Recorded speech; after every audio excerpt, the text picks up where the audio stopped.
1982లో నేను పూణేలో ఎంబీఏ చదవడానికి వెళ్ళినప్పుడు యు ఆర్ ఫ్రమ్ అన్నాడు. అంటే నేను ఆంధ్రప్రదేశ్ అన్నా. వాడు వేర్ ఈజ్ ఆంధ్రప్రదేశ్ అన్నాడు. సౌత్ ఇండియా అన్నా. వేర్ ఈజ్ సౌత్ ఇండియా అన్నాడు. ఇంకేం చెప్పాలో తెలియక ఇండియా అన్నా. వాడు జాలిపడి అరే పాప వీడికి సరిగ్గా తెలియట్లేదని చెప్పి ఓ యూ మద్రాసి అన్నాడు. సరే ఏదో ఒకట్లే మన చుట్టుపక్కల ఏదో ఊరి పేరు చెప్పాడు కానీ యా యా అని చెప్పన్నా.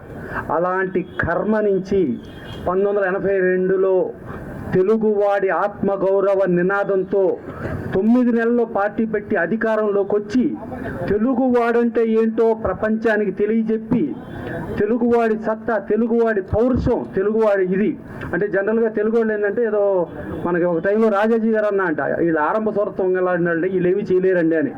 అప్పుడు పొట్టి శ్రీరాములు గారు చనిపోయేదాకా వచ్చి అప్పుడు ఘంటసాల గారు ఎలుగెత్తి చాటితే అప్పుడు తెలుగు ప్రజలు ముందుకు ఉరికితే అప్పుడెప్పుడో ఉరికిన తర్వాత ఒక్క ప్రభంజనం లాగా ఎన్టీ రామారావు పిలుపుతో ఒక్కసారి తెలుగువాడి సత్తా ప్రపంచానికి తెలియజేస్తూ మళ్ళా ఆయన సినిమాలు ఇవాళ పాన్ ఇండియా అంటున్నారు.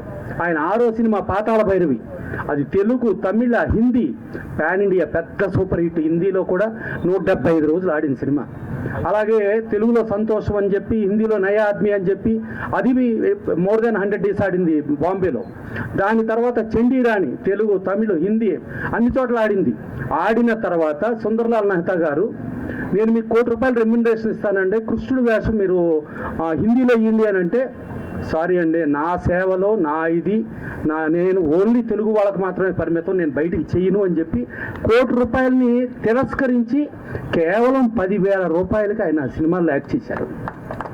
తర్వాత ఎన్నోసార్లు చెప్పారు దాసంతి నారాయణరావు గారు, శాంతారాం గారు దుష్యంతుడి వేషం ఎన్టీ రామారావుని వేయమంటే హిందీ సినిమాకి సారీ అండి నేను చెయ్యను అంటే బాలీవుడ్ని తిరస్కరించి, తర్వాత హాలీవుడ్లో కూడా లార్డ్ కృష్ణ యాక్ట్ చేయమని అంటే సారీ అండి నేను హాలీవుడ్ చేయను, బాలీవుడ్ చేయను, నేను నా తెలుగు వారికే సొంతం, నా తెలుగు వారి కోసమే నేను చేస్తా అంటే ఆయన ప్రతి విధిలో కూడా ఆ తెలుగు తెలుగు తెలుగు అనేది ఆ వస్తూ తెలుగువాడిని ప్రపంచవ్యాప్తంగా తెలుగువాడిని పరిచయం చేసింది కేవలం ఎన్టీ రామారావు గారు.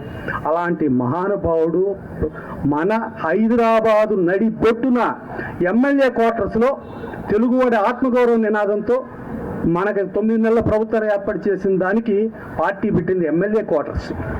తర్వాత భారతదేశంలో ఉన్న నాయకులందరినీ మన పెరేడ్ గ్రౌండ్స్కి తీసుకొచ్చి ఇక్కడ ర్యాలీలు చేసి పసుపు మయం చేశారు హైదరాబాద్లో. అలాగే శివైక్యం చెందింది కూడా హైదరాబాద్లోనే. అలాగే తెలంగాణకి ఎన్నో చేశాడు. ఒక 16 జీవో ఆయన ఒక్కడే తీసుకొచ్చాడు. 6 నుంచి 10 దాకా చదివితే ఇక్కడ లోకల్ వాళ్ళకి ఉండాలి అని చెప్పాడు. పటేల్ పట్వారీ వ్యవస్థ రద్దు చేసి కేవలం అగ్రవర్ణాల చేతిలోనే రాజ్యాధికారం ఉన్న పరిస్థితిలో బడుగు, బలహీన, దళిత, మైనారిటీ వర్గాలు కూడా రాజ్యాధికారానికి రావాలి, యువత ముందుకు రావాలి అని చెప్పి ఇవాళ యువత ఇంత ముందుకు వచ్చిన దానికి కేవలం ఆ రోజున ఎన్టీ రామారావు చేసింది. ఆ రోజున నువ్వు పటేల్ పట్వారీ వ్యవస్థ తీసేస్తే చంపేస్తామని కూడా బెదిరించారు. ఈవెన్ ఆయన మామ, మేనమామ, బామ్మర్ది కూడా మునసబగా ఉండేవారు.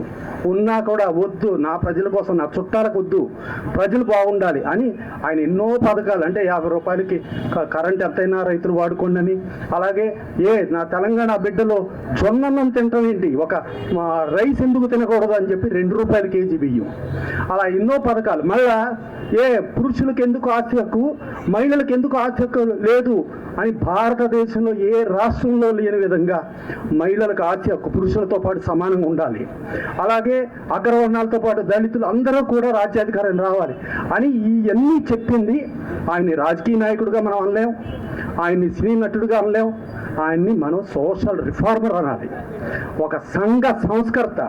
అలాంటి మహానుభావుడిని ఇవాళ 29 ఏళ్ళైనా మనం స్మరించుకుంటూ ఆయన ముందుకెళ్తున్నాం అని అంటే ఆయన 100% ఇవాళ భూమి ఆకాశాలు, సూర్యచంద్రులు, పంచిపోతాలు ఇవి ఉన్నంత వరకు ఆయన జీవించే ఉంటాడు. మరణం లేని ఏకైక వ్యక్తి ఎవరైనా ఉన్నారంటే that is one and only NTR.